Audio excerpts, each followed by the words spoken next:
Our story begins a week before Snoggletog, when Toothless's world was about to change forever. A familiar thud shook the chief's house as dawn broke over Burke.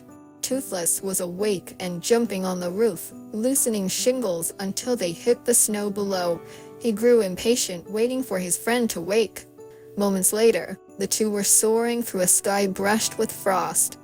The air felt sharp and the sea was completely calm. Hiccup laughed as they climbed higher, calling out commands, testing a new dive he'd been perfecting for weeks. Toothless rumbled, thrilled to oblige. But as they leveled out, something strange echoed across the horizon. A roar, distant, but powerful enough to scatter the morning calm. Then the wind shifted, and with it came another roar, but this time it was closer. The pair headed back toward Burke. Hundreds of them began to fill the air, bursting through the cloud bank. They were flying away from Burke. Every breed, every dragon. Toothless hesitated midair, his instincts torn between following and staying. A sudden gust of wind from the dragon horde blew Hiccup's helmet off and straight into the sea. Toothless dove after it, wings slicing the wind, but Hiccup held him back. "No, bud, forget it. We need to get home." The storm of wings thinned, vanishing toward the horizon. By the time they returned to Burke, the village was in chaos. People shouted across the docks, searching the skies, calling out for dragons that would never answer. Stoic's voice cut through the noise, summoning everyone to the Great Hall. Inside, the riders gathered, Astrid, Fishlegs, Snotlout, the twins, each one dazed, bewildered, trying to make sense of the impossible. "They just left," Astrid murmured. "All of them. Something spooked them," Hiccup said softly. "But I don't know what." Outside, the snow began to fall. The sounds of laughter and forge work, once constant in Burke, fell silent. Later that night, Hiccup found Toothless standing at the cliff's edge, gazing out to sea. The Night Fury's eyes reflected the moonlight, and for a moment, Hiccup felt something twist in his chest, that maybe Toothless longed for the same freedom as the others. The next morning, Burke woke to silence. No roars, no shadows sweeping across the snow, only the wind, whispering through empty perches. Hiccup stood outside Gobber's smithy, frost gathering in his hair. He hadn't slept. Toothless had barely moved from the cliff all night, watching, waiting. So, as the forge's fire flickered to life, Hiccup began to build. Hours passed, gears turned, leather hissed under the pull of new stitching, and metal rods gleamed under the glow of the flame. When Astrid stopped by, the boy looked up, exhaustion and excitement fighting for space in his eyes. "You've been at this all night?" she asked, stepping closer. Hiccup nodded, wiping soot from his face. "If Toothless can't go where he wants, then I haven't really set him free, have I?" Astrid studied the blueprint on the table. Sleek, intricate, unlike anything she'd seen before. "You really think he'll use it?" "I have to try." By dusk, the new tale was complete, a marvel of metal and precision. Hiccup found Toothless where he always did, perched at the cliff's edge, the sea reflecting the stars like molten glass. "Hey, bud," he said quietly, holding up the tail. "Got something for you." Toothless tilted his head, curious but wary, as Hiccup knelt beside him. The old saddle creaked under his hands as he removed the manual fin, replacing it with the new design. The final latch clicked into place, and the Night Fury gave an uncertain rumble. He tried to shake it off, but then his tail opened on reflex, the new fin spreading wide with mechanical grace. He froze. The Night Fury looked at Hiccup. The boy smiled, tired but proud. "You don't need me to fly anymore." For a long moment, they just looked at each other, boy and dragon, bound by months of trust and friendship. Then Toothless stepped back. His pupils narrowed, wings flaring against the wind. The dragon, was gone. Toothless dove through the storm with purpose, wings slicing through the rain. Somewhere below, the sea churned where Hiccup's helmet had vanished, swallowed by the waves after their collision with the oncoming dragons. Toothless searched the dark sea after the storm, drawn by a faint metallic glint he thought might be Hiccup's lost helmet. The glint vanished into the deep, and for a moment, Toothless hovered in the lonely quiet. Then, from somewhere beyond the fog, came a gentle hum, almost as if it was calling for him, impossible to ignore. The sound wasn't a cry for help, but a haunting melody that seemed alive. Intrigued, he followed the sound through the mist until he saw her, a light fury, a gorgeous white dragon with glittering scales moving with an effortless grace that stole his breath. Their first meeting was hesitant. When Toothless chirped a greeting, the light fury didn't care much, so she vanished in a flash of white fire, reappearing behind him with sharp, curious eyes. They hovered in silence, watching each other across the mist, two creatures caught between instinct and wonder. Though he thought of Burke and Hiccup, the pull of her song was too strong. He followed her into the fog. They met again under the moonlight, her scales glimmering like liquid silver. Toothless tried to seem confident, chirping and puffing his chest. The light fury toyed with him, circling and cloaking herself in flashes of plasma. When he tried to impress her, she laughed with a low, chittering trill. Their play turned into a dance in the air, each move testing and teasing the other, drawing them closer, and they became more than friends. Snow drifted down over Burke, soft as ash, blanketing rooftops and dragon perches. The village glowed under the Snoglatog lanterns, flickering amber lights that danced against the sea's dark edge. Hiccup stood on the cliff where Toothless had last taken off. His breath came in bursts that vanished almost instantly in the winter wind. Then, a shadow rippled through the sky. Hiccup looked up, heart leaping as the dark shape descended through the snow. Toothless landed hard, sliding on the ice before bounding toward him with a muffled growl that was equal parts scolding and joy. "Toothless!" Hiccup laughed, stumbling forward. You actually came back!" Toothless huffed and lowered his head, opening his jaws to drop something at Hiccup's feet. The bronze gleam caught the firelight.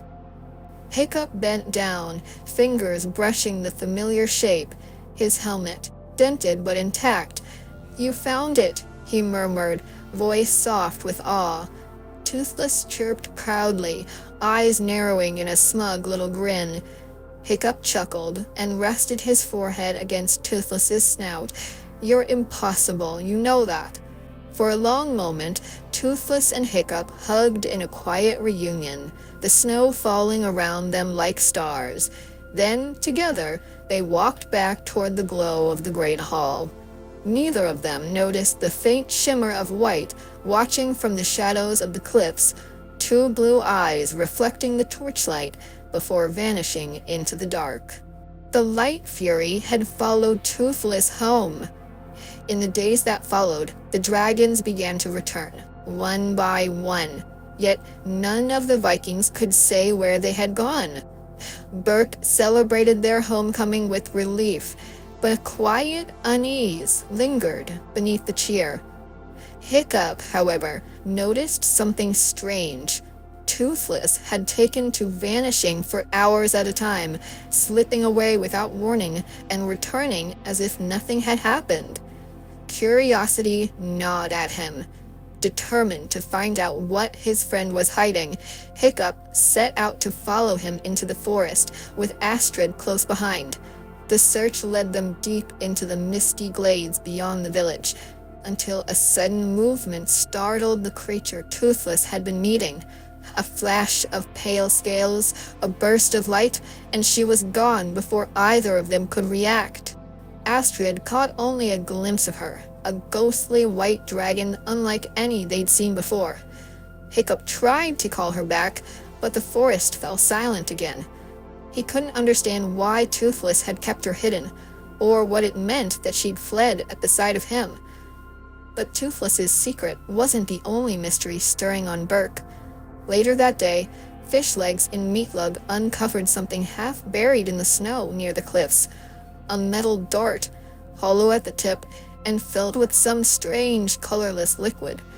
Whatever it was, it didn't belong to any Viking. The strange dart was unlike anything the writers had ever seen. Its metal was cold and smooth, engraved with patterns too precise for any Viking forge. Gobber inspected it under torchlight, muttering that no known alloy burned this cleanly or carried a scent so faint.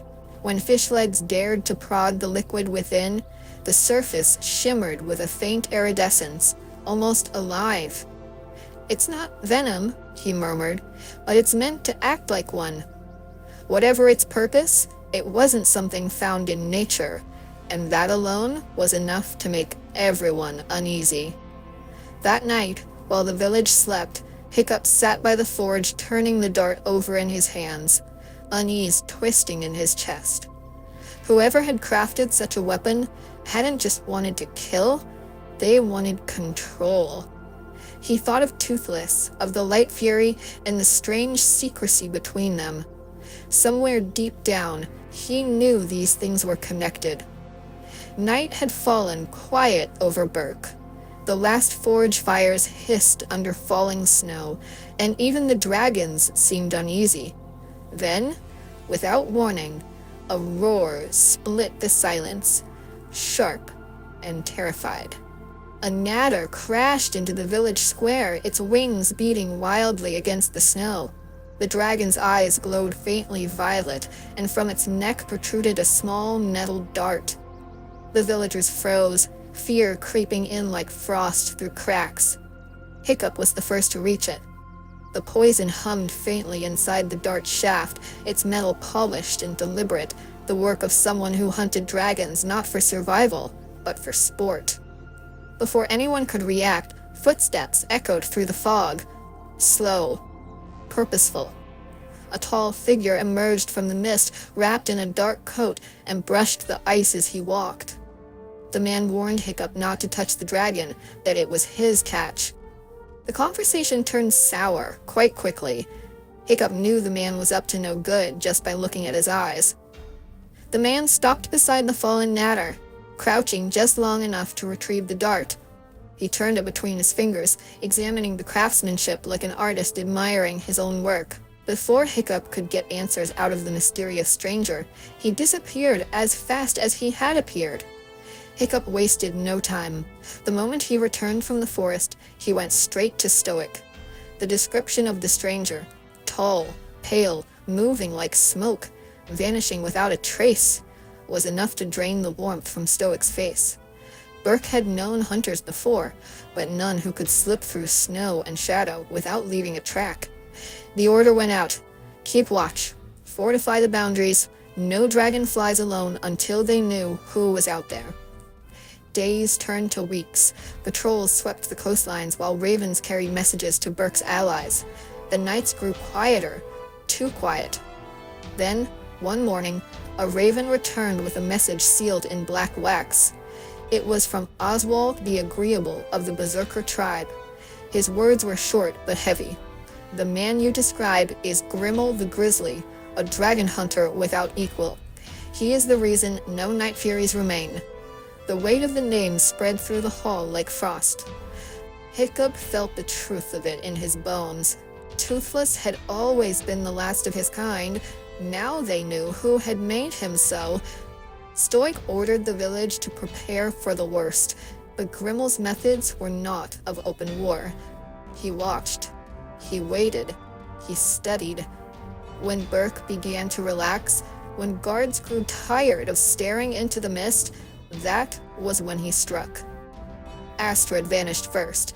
Her axe was found near the cliffs, her footprints leading toward the shore before stopping abruptly. No blood, no struggle, only silence. The search that followed consumed Hiccup.